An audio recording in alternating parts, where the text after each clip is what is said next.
tous ceux qui sont envoûtés soient délivrés ce matin au nom de Jésus-Christ.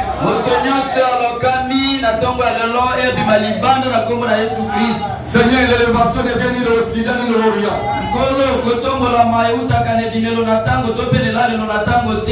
C'est l'Éternel, l'élévation vient de toi.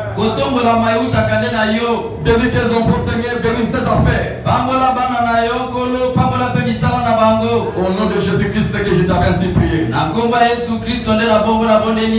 Amen. Restez debout.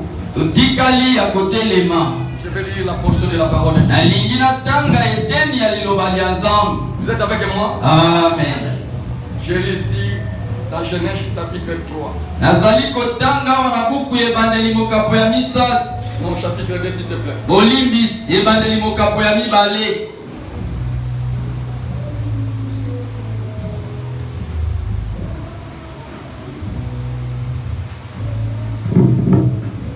Verset 18. Nous lisons au nom du Seigneur Jésus-Christ. Avec beaucoup de respect, soyez silencieux. Le Seigneur est au milieu de nous.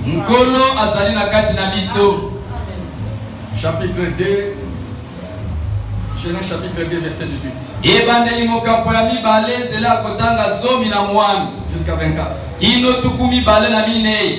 L'Éternel Dieu dit: il n'est pas bon que l'homme soit seul. Dites Amen. Amen. Amen est simple, dites Amen. Amen. L'Éternel Dieu dit: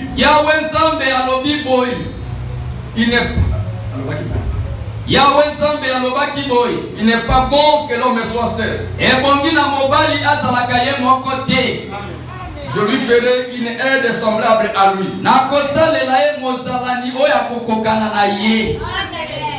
L'Éternel Dieu formant de la terre tous les animaux des champs.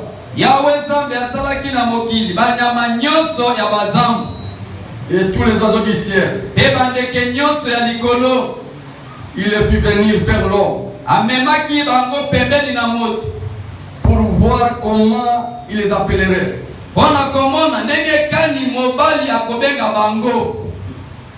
Et afin que tout être vivant porte les noms que lui donnerait l'homme.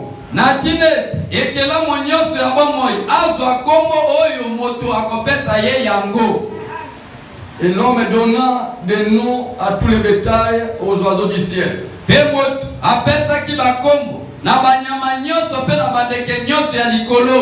Et à tous les animaux des champs.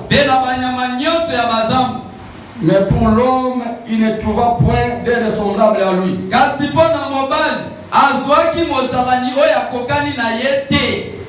Alors l'Éternel Dieu fit tomber un profond sommeil sur l'homme.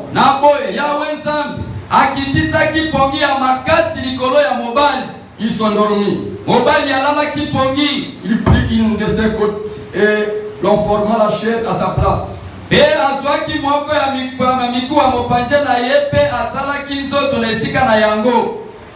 Il en forma la chair à sa place.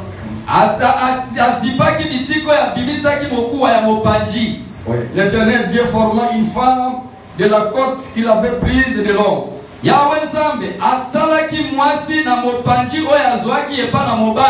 Et l'amena vers l'homme. Et l'homme dit: voici cette fois celle qui est os de mes os et chair de ma chair. On l'appellerait femme parce qu'elle a été prise de l'homme. C'est pourquoi l'homme quittera son père et sa mère et s'attachera à sa femme, et ils deviendront une seule chair.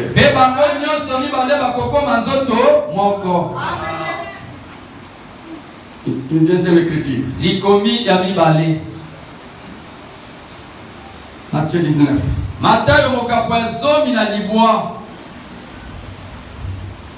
Verset 1er.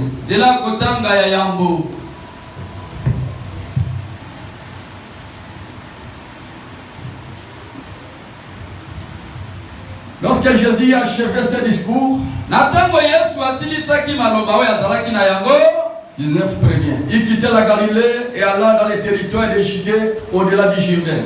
atikaki Galilée pe akendeki na etuka ya Judée na ngambo ya Yordani. Une grande foule le suivit et là il guérit les malades. Ebele na bato balandaki ye pe kuna abikisaki babeli. Les pharisiens l'abordèrent et dirent pour l'éprouver: Bafalisayo batunaki ye motuna oyo mpona komeka ye. est-il permis à un homme de répudier sa femme pour un motif quelconque? Ebongi na mobali to epesameli makoki na mobali abenga na mwasi na ye na libala na boti na tina moko boyi.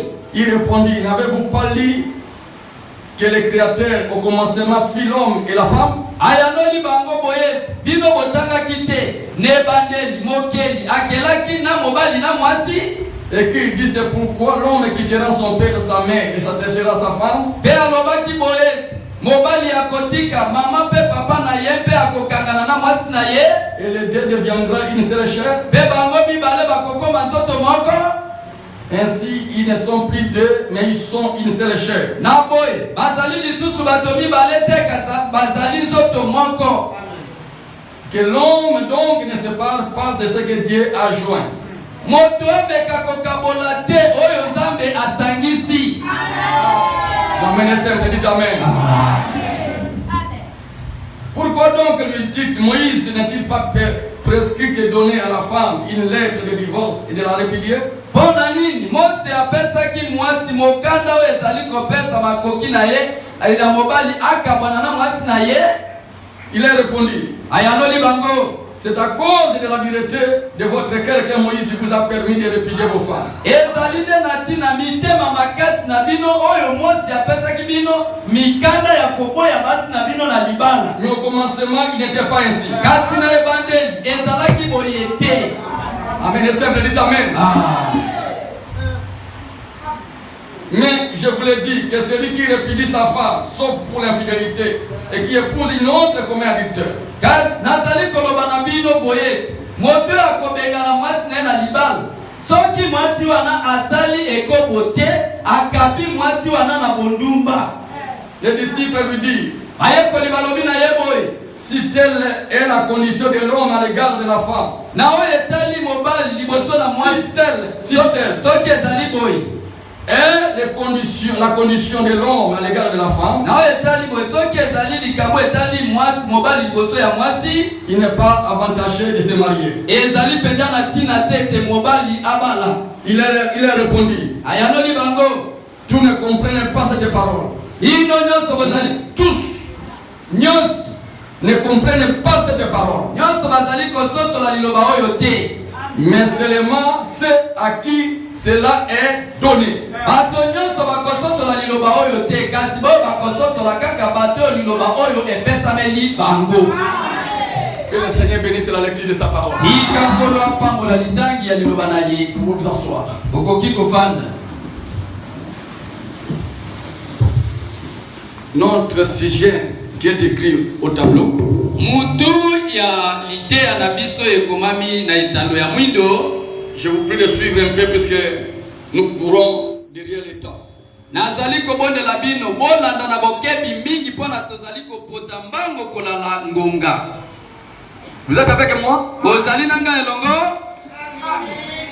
Il n'est pas bon que l'homme soit seul. Ebongi na mobali azalaka ye moko te. Ce n'est pas moi qui l'ai dit, mais au contraire, c'est Dieu qui l'a dit. Vous êtes single? Vous êtes content?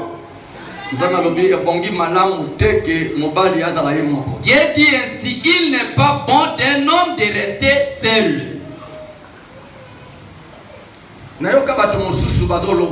Mibali mosusu oya atindela kabiso basi nani ezaki bebiso moko tovanda kabiso moko soki tozala kabiso moko eza bien mais basi vraiment makanisi wana eza ya nzambe te. J'ai entendu d'autres hommes dire que qui nous a envoyé des femmes, c'était mieux que nous restons seuls. Si tu as ce genre de pensée, ça ce n'est pas bon. Pour Nzambalobi, il n'est pas bon que l'homme soit seul. Parce que Dieu dit ainsi, et bongi na mobali azalaka ye moko te. L'Éternel Dieu dit, Yahweh Nzambe alobi, il n'est pas bon que l'homme soit seul. et bongi na mobali azalaka ye moko te. Je lui ferai une aide semblable à lui. Na kosalela ye mozalani oya kokokana na ye. To mosungi. Que tous les peuples disent Amen. Ika bato nyonso toloba ezala bongo. Vous avez la parole de Dieu.